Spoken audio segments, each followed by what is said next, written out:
नमस्कार छात्रों, मैं वेद प्रकाश पांडे आपके अपने YouTube चैनल न्यू संस्कार क्रांति के साथ आप पढ़ रहे हैं कक्षा 12 के आरोह भाग 2 के काव्य खंड से। आज हम पढ़ेंगे आपकी काव्य खंड की दूसरी कविता जो कि आलोक धनवा द्वारा लिखा गया है, जिसका शीर्षक है पतंग। हम पतंग कविता के शीर्षक को पढ़ने से पहले हम आलोक धनवा जी के जीवन परिचय के बारे में संक्षिप्त जानकारी आप लोगों के सामने रखने का प्रयास कर रहे हैं। आप उसे सुने और नोट कर लें। आलोक धनवा जी का जन्म 1948 में बिहार के मुंगेर जिला में हुआ था और आप अभी तक अपने कार्यों से, अपने सुंदर लेखनी से हिंदी साहित्य आकाश को आप सुशोभित कर रहे हैं। आपकी जो सबसे प्रसिद्ध काव्य संग्रह है दुनिया रोज बनती है, जो कि 1998 में प्रकाशित हुआ था।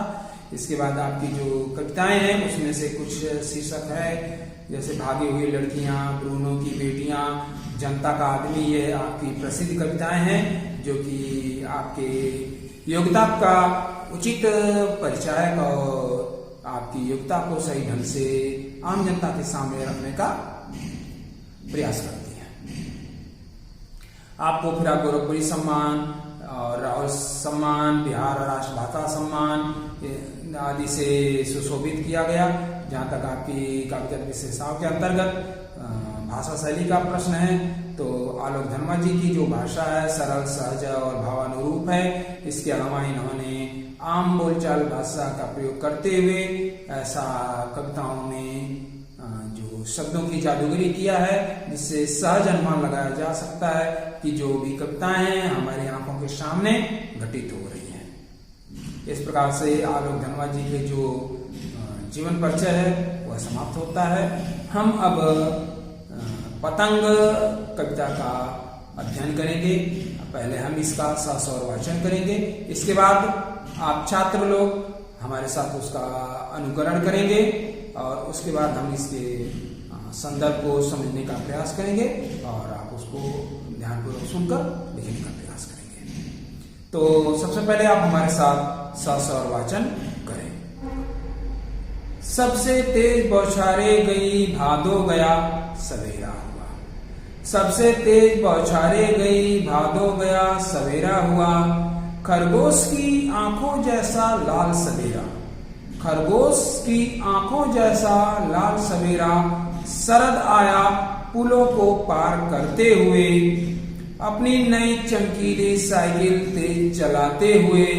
घंटी बजाते जोर जोर से, चमकीले इशारों से बुलाते हुए, चमकीले इशारों से बुलाते हुए। पतंग उड़ाने वाले बच्चों के झुंड को, पतंग उड़ाने वाले बच्चों के झुंड को। देखिए, प्रस्तुत कविता का आशय स्पष्ट करने से पहले हम इसके संदर्भ की स्पष्ट करने का प्रयास करेंगे। तो इस कविता का संदर्भ इस प्रकार से बनता है।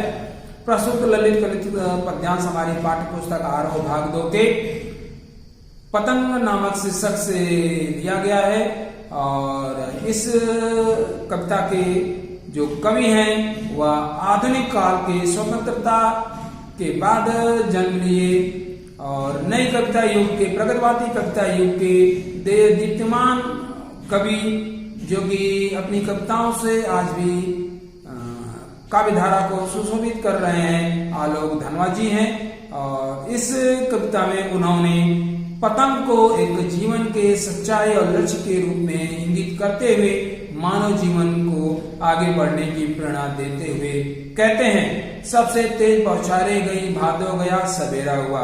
कवि ये कह रहे हैं कि जो सबसे तेज बौछारे थी वो चला गया, अर्थात आपके जीवन के जो दुख हैं वो चले गए हैं और अब सवेरा हो चुका है। अर्थात आपके जीवन में पुरानी जो भी कठिनाइयां थी, जो कष्ट थे वो बीत चुके हैं और अब सवेरा हो चुका है।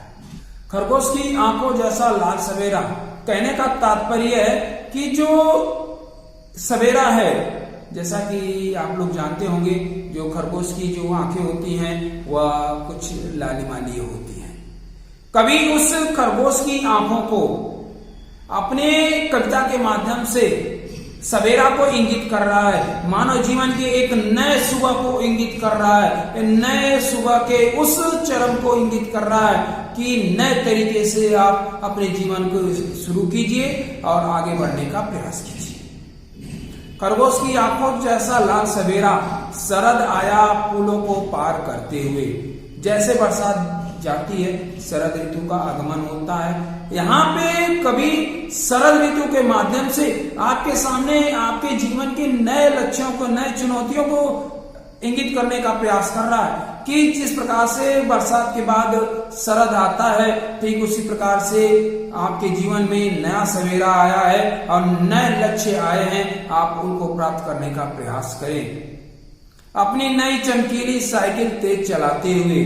जैसे कह रहा है कि कोई आदमी है, कोई बच्चा है, उसको एक नई साइकिल दी जाती है तो किस प्रकार से वो नई साइकिल को चलाता है और अपने उस पे नए भाव भंगिमाओं के साथ अपने आप को इंगित करता हुआ प्रस्तुत करता है। ठीक उसी प्रकार से आपके जीवन में जो लक्ष्य आए हैं वह नए तरीके से आए हुए हैं। अपनी उस काबिलियत को आप पहचानिए और उस जो नए लक्ष्य हैं उनको प्राप्त करने का आप प्रयास करें।